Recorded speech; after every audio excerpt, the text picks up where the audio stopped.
Peckinpah and McMinney going 4, 5, 6 as there's the walk to Manos. Rounding out the lineup is Licky, Zimpelman, and Minton for some of the easy against, but the walk numbers are up as there's a bunt laid down. Kuto-Johnny at third base makes the play, fires over to Anna Resnick for the first. Balls to 3 strikes. That one just misses off the inside corner. As I was saying, that's going to be the big key for DeVault is they're not going to hit her. She's too good. Her stuff's too good. She just needs to make sure she can get it in the zone without made any solid contact yet. As that one's lined out to the shortstop, Sequoia Dunlap, just for 1 out. I thought she might have been able to get second. Here's Peckinpah now. That one's hit right out to the second baseman. Routine play for Anna Resnick.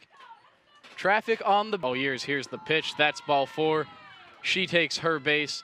It's exactly what you want if you're the Colonials. You've got 3 big bops. Here's the pitch. That one's laid down, fielded by Jones.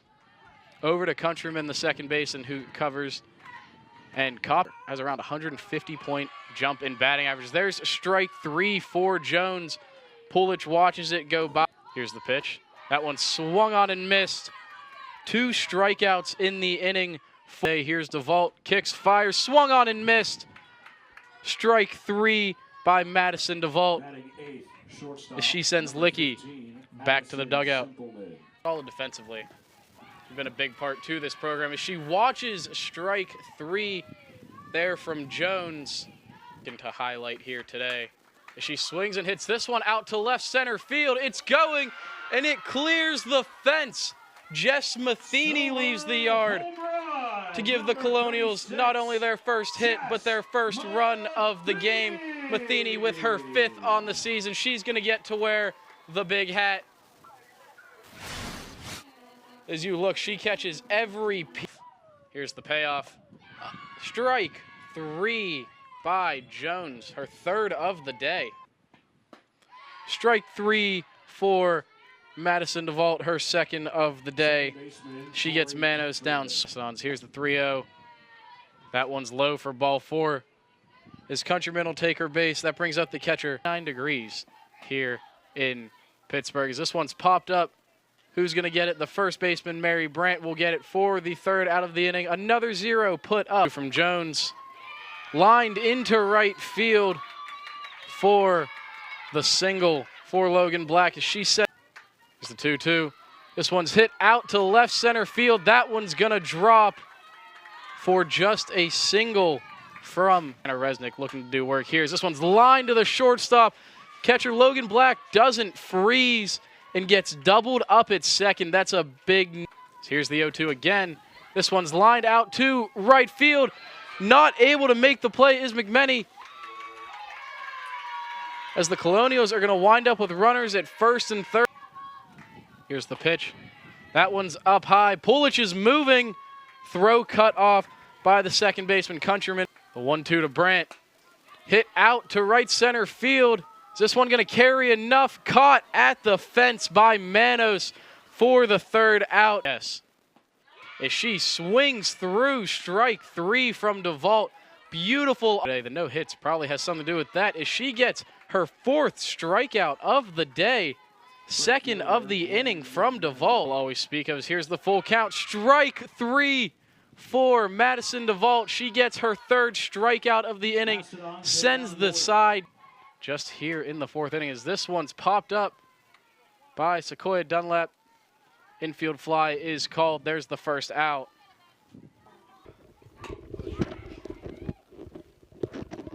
That one's hit out to the shortstop, Zimpelman, off the bat of Jamie Hardy.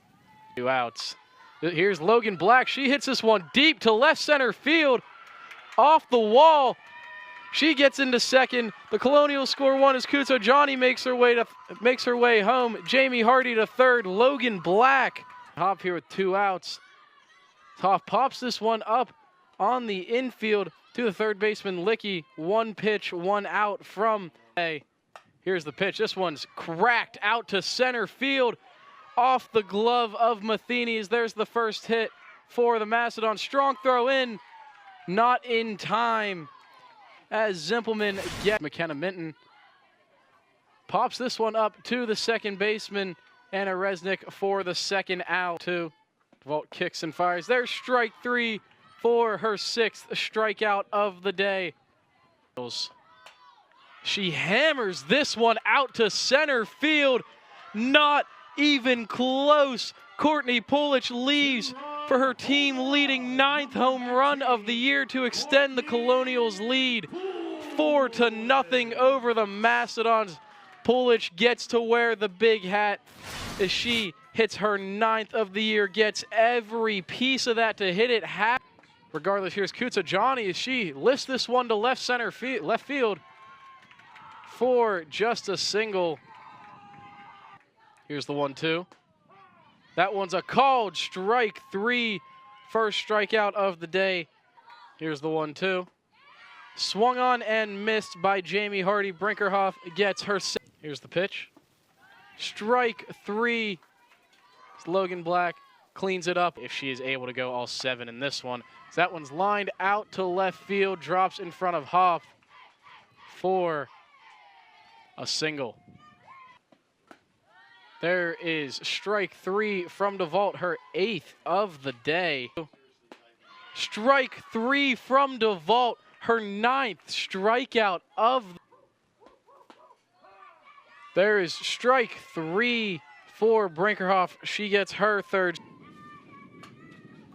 Here's Resnick. She lines this one up the middle for a base hit. I mean, that was just rare territory. She lifts this one to left center field. That one's going to get down for extra bases. Resnick took a wide turn around third. Thought head coach Varner might have said. This one's lined into left field. That one's going to drop. 1 run scores. Pulich on the way home. She takes a headfirst dive into home plate. She's safe for the 2-run double by Mary Brandt. Here's the pitch. Roped into left field. Mary Brandt's going to be held at third as Kutsajani gets held at first. That one's lifted into right center field. Although not hit hard, is going to get down. Center fielder. Here's the 1-2. Swung on and missed by Zimpelman. DeVault records the pitch. Swung on and missed from DeVault for the 11th strikeout of the day. Just a masterful performance out of Madison DeVault. The Colonials win this one in the...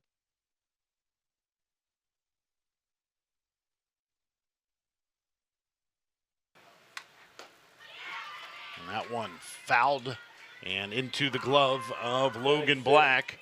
And Carter is retired on per inning thus far today. Is this one a roller over to Dunlap? She'll scoop and throw well too strong across the diamond. The 2-0. This one out into center field, carrying well, and it'll actually somehow line its way over that center field fence. A 2-run jack for Zimpelman. And Purdue Fort Wayne takes their first lead of the afternoon on that home run by Zimpelman, and the Colonials are down 2-0 here in the top of the 3rd. Zimpelman just hit an absolute 2 fielder, and Minton will knock this one out into left center field. Running over to grab hold of it is Pulich to keep it at a single for Manos, who struck out to begin the game. Lays down a bunt, rolls its way back to Coleman. She'll toss it over to Brandt, or excuse me, to Resnick. So it's Countryman who popped out to the shortstop, gets underneath this one as well. And again, it'll be Dunlap who will glove it. The 0-1. This one up the middle. Minton rounds third, slides in safely at home on the RBI single for Hollow Peter, and Purdue Fort Wayne has opened up 8th. And this one out into center field. Takes one hop in front of Jess Matheny, and Matheny tosses it back in, trying to... She'll come home. And this one out into right field. Pulich makes the play out there in right, and that'll be the final out in that scenario, so she seemed pretty confident about that one. And this one out into right field. It hung up long enough for McMenemy to come over and make the play. 0-1. Bouncing its way up the middle, it'll be grabbed hold by Countryman. She'll shuffle her way over. And the 1-2. This one roped up the middle. Resnick dives but doesn't have a Good shot at it, and Licky is aboard for the second time today. Battling here in this fourth. This one out into left field, and a leaping catch is made by Caitlin Hopf. This one, a couple of bounces. Kutsajani bobbles it and then drops it. Here in the 3-1. This one, bouncer back to first base where Brandt will grab it, step over to first, and 3 base runners. Zachary's payoff pitch. This one, a bouncer off of the glove of Licky over there at third. And she gets underneath this one as McMenemy will take a few steps to her left and make the play. And Resnick, one error, and one walk as this one down to the knees goes the shortstop Zimpelman. Can't get the. Got lucky with the placement. This one a pop up, and an infield fly is called prior to Countryman. As this one will bounce its way out into right field. Resnick rounds third, she'll come home, and the Colonials get themselves their first run of the game on the RBI hit by Jess Matheny. Dunlap batting. Swung on and missed, strike 3, and swung on and missed, and retired on strikes is Carter, and the 1-1. Bunt bouncing, Kutsajani scoops and tosses it over to Resnick, who covers over at second, and the 2-2. Bouncer gloved and tossed across the diamond. Dunlap to Brandt in the 3-2. Swung on and missed, and Jardine. Probably more than that 60% number. Still able to be effective.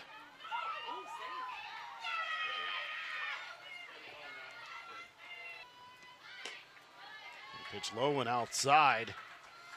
And a 4-pitch walk issued by Zachary. And 2 are aboard. And the 1-0. Resnick pops this one up, racing in. Enos makes the play in center. And try and simplify it. And this one slammed out into center field. A 3-run home run for Courtney Pulich. And the Colonials, with one swing of the bat, have claimed the lead.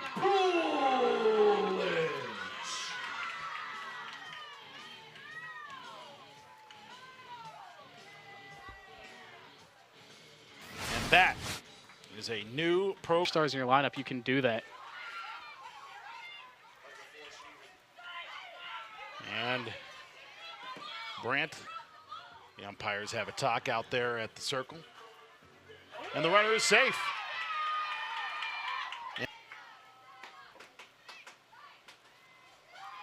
Brandt on the move. One blows up in the infield. Not one. Swung and missed. And that'll do it for. And this one out into deep center field, carrying well and just over the fence and on the hill for a solo jack for Zimpelman, her second home run of the game. Just like that, the momentum flips on the Zimpelman home run, her 5th of the season. Energy swings right back in favor for the Macedons as this game's tied 4-4. Molotouris, the pitch, bouncer back to second. Resnick can't get a hold of that one as it hops its way out into right. Swung on and missed. And Manos is pitchers. The second for Molotouris is the next pitch is down low, slides through the legs of Logan Black, and that'll allow the base runner Minton to advance from. And this one right back to Kutsajani. She gloves it and is able to toss it over to Brandt for the called strike 3. And Jardine is retired on 3. As this one will carry out into short left center, bouncing off the glove of Zimpelman, and Black is aboard. I was gonna say. And the 1-0. This one, bouncer past the shortstop out into left field and 2 aboard. The Colonials looking to produce some one-out lightning. And this one will bounce its way out into right field. Bounces off of the glove of McMenemy out there. And that'll allow 1 run to come home. Can the Colonials score a second to play at the plate? But trotting home in plenty of time is Caitlin Hopf. And the Colonials score 2 to take it. And we can see her do damage. And this one, bouncer back to second base, playing the hop well was Countryman. She'll toss over to Peckinpah over there. Very routine. That was impressive.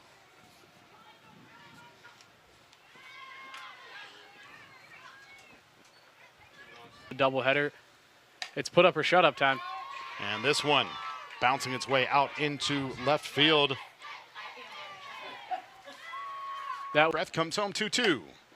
And this one out into left field. Easy play to be made for Hopf. And staff, but she's good on offense and good defensively too. that one is popped up, gloved by second baseman Resnick, and the 3-1. Going outside, and there's one of those free runners as McMenemy is aboard with a base on balls and runners on. And this one popped. Resnick races over, makes the play, and the game is over as the Colonials defeat the Purdue Fort Wayne Mastodons by a final score of 6-4, and the Colonials sweep the doubleheader 6-0 and 6-4, and the Colonials get their 14th win in league play, while Purdue Fort Wayne falls to 9-8 in Horizon League Action Camp. I'd argue this was almost a more impressive game out of the Colonials than Game 1. It shows you they can win in a multitude of ways. Game 1, they dominated. They had their ace of the staff in the circle in Madison DeVault, and she was stellar. They put up 6 runs. That game felt like it was over just a few innings in. This one, the Colonials, it felt like things weren't going very well for them. They were in a deficit for a large portion of this game, but they ended up gritting out this win. And instead of just the dominating fashion they showed in Game 1, really showed the grit and the toughness this team has.